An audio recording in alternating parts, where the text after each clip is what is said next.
Hi, I'm Rocket with Wreckless Blenders, and welcome to a Musings from Rocket's Cellar. In today's session, I am going to cover a whole bunch of different things and going to wander all over the place. Definitely a Musings. Mostly this is to catch you up with current events, keep you in the loop, and let you know what's coming up in the near future.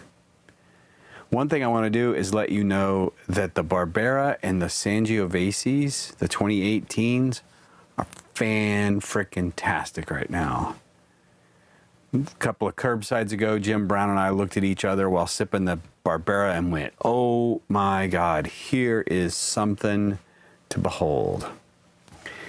What a taste. Whatever you want. And we both realized that, man, the Barbera showed up big, and it is, I know it's been good before, but it got even better. And that happens with some of these younger wines. You know, the first year, they'll go through a little bit of a, we'll call it a lull after bottling, you know, a bit of time after bottling. They get a little dull, and then they come out, usually in the first quarter of the year, and they go from there. So it's an interesting cycle, the winemaker year. Right now we're in kind of hot summer. So in the spring it's blending and bottling. So starting in January timeframe, we start blending, and then we bottle in, usually April, May. Then we have a lull from that point until the harvest, August, late August usually. And then we work our butts off through until about December, harvest, fermenting, racking, doing all the things you do. And then we have a lull over the New Year's, and then back to it at the beginning of the year. So it's this interesting cycle. We're lucky enough that we have low overhead.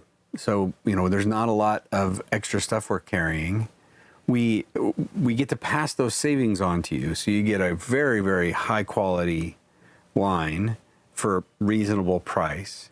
And if you're a wine club member, usually you get 20% off all the time. And right now, for this month, for July, there's a 30% off sale. So if you're not a wine club member, check it out. Go to this link to put your name in for the wine club.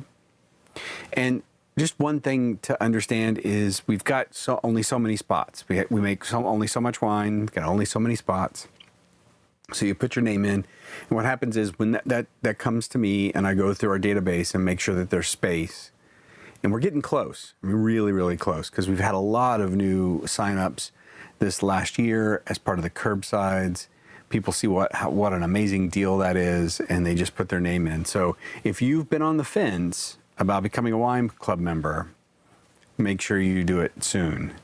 If you already are a wine club member, tell your friends. What a deal.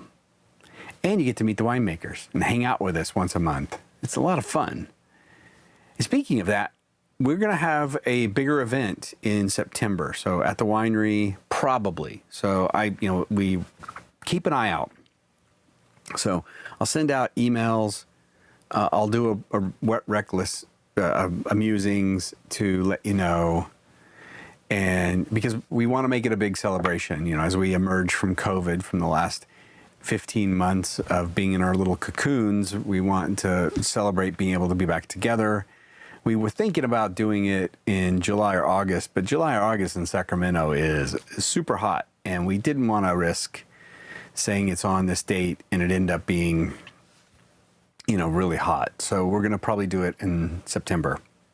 Now, coming back to some of the wines that are tasting good. So, of course, the Barbera and the Sangiovese. Now, one of the things I just want to tell you is try the Sangiovese again, because if you've tried it and you thought, oh, that's pretty good, but maybe it's not as good as one of the others, try it now, because the Sangiovese just showed up. And speaking of, going from cocoon to butterfly, that did it. This last month, JT and I were at one of the recent Curbsides, and we were sipping that. We looked at each other and went, oh my goodness, here we go again. And so it's really shown up big. And of course, we've got the new wines. We've got the 2019s. Definitely worth trying because you're going to get an idea. Some of them are ready to go right now. Like the Primitivo, man, that thing is rocking. You take a sip of that and it's just this jumping and having a good old time. The 2019. 2019 Tarriga probably needs a little bit of time, but it's worth trying. We'll have it open at the Curbsides. And anyway, I don't want to just list all of them, so let's focus on the other superstar right now, which is the Fiano. And I'll just do a quick aside here and say I don't think I officially sent a note out saying that the rosé is sold out, but it's gone. It took just a little over a month for that to go, so keep your eye out for that because that is just it's gorgeous and incredibly tasty. And right now, of course, is the time to have some rosé and have some white wines, and that Fiano is rocking it because it is perfect when it's really chilled, and it's not like anything you've had before.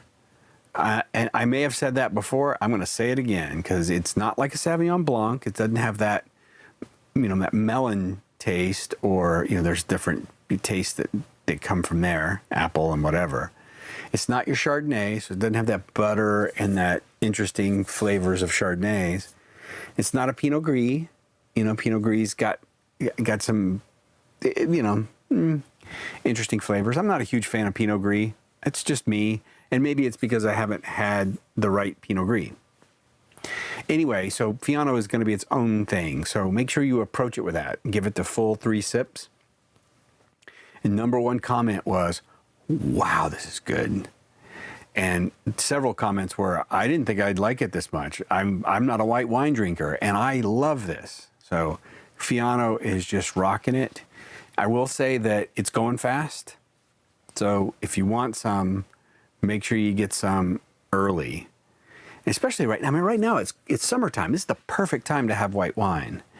And it's the trick, a pro tip for drinking wine on hot days, especially in Sacramento and the Bay Area, it can get pretty hot. So if you're out at the pool, or you're on your deck, or you're hanging out with friends at a barbecue, and you want to have wine, and it's you want to have red wine, or you want to make sure your wine stays chill, the pro tip is to take frozen grapes and put them in your wine.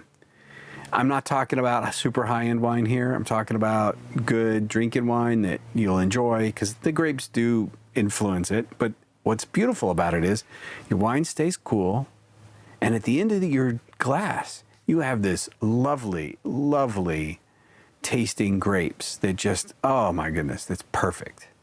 So it's a pro tip. Now, if you want to be reckless, you take white grapes and you put them in red wine. Or you take red grapes and you put them in white wine. Up to you. Get as reckless as you want. So anyway, coming back to where we are. So the Fiano, definitely worth it, especially if you join the wine club and get that extra 10% off. Cannot say enough to say get a half case. I mean, if you're even like on the fence at all, definitely worth supplying that, because it will go.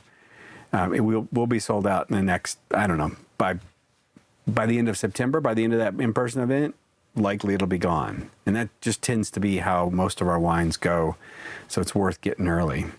So one of the cool things I'm working on right now is I'm doing a musings on blending and what it takes, why we blend, when we blend, what goes into blending, what are the dimensions, things like that. So I'll have something here in the near future that talks about that. And I tried to record some of our blending sessions recently, and frankly, it's pretty boring. I mean, there's these bright moments of, oh, wow, that's awesome. But most of it is, let's put a little of that in there. And, oh, what about this? And oh, how about 5% more of that?